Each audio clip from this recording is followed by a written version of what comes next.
Members of New York's social elite are paying thousands of dollars just to experience court-ordered rehab. Isn't that right, Cindy? Yeah, you find that a lot of people these days, like 10 years ago, people hated a court-ordered rehab. They just rather hang out with puppies. And now court-ordered rehab has really gotten so much fancier. It's now endless. The amount of fun you can have there is just endless. And people will spend the whole day just watching panda sex.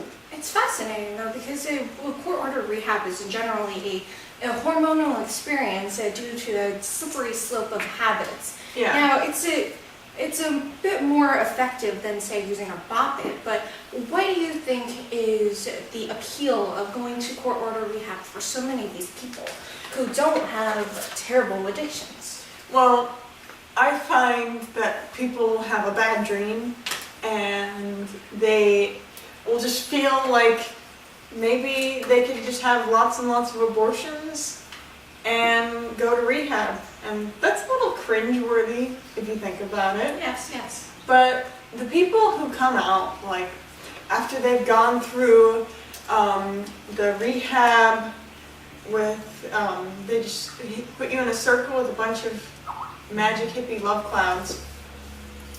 And it's quite addictive. But once they get through the rehab of that and the rehab that they require because of that, they're just so happy. And they just go airborne. Well, obviously, it's become a contagious trend. Even more so than becoming so rich that you shed your body and turn into vapor. Now, because of the whole bat situation that has been going on, what do you think is the solution to this epidemic? Is the bats the new addiction? Is that why?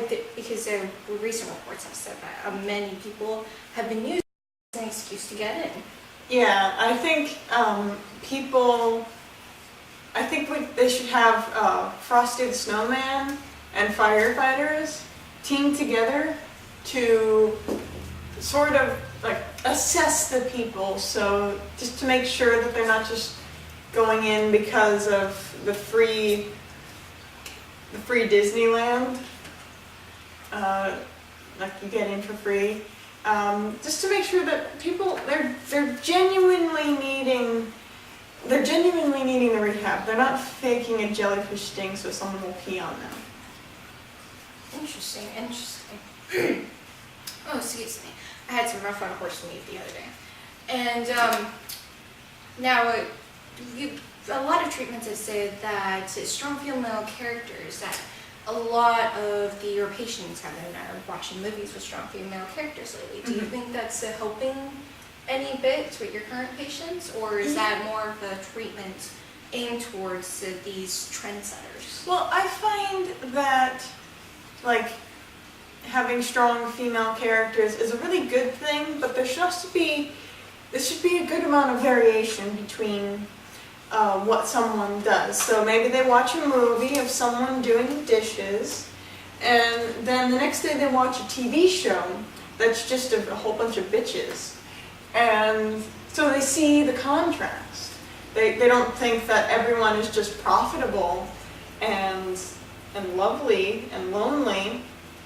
They start thinking people might be just watching TV, and then if they watch too much TV, then they're just watching TV all the time and they're not doing anything productive. So it does need a variety of powerful pulling weeds. Like, you need to do that outdoor activity of pulling weeds, and maybe break it up with watching Charlie Brown. Because at the end of the day, you really just want to make sure that you are just ready to get naked and watch Nickelodeon. I see. Well, thank you so much for your time, and now we will switch over to catfishing, the special edition episode, Screams, the terrible screams.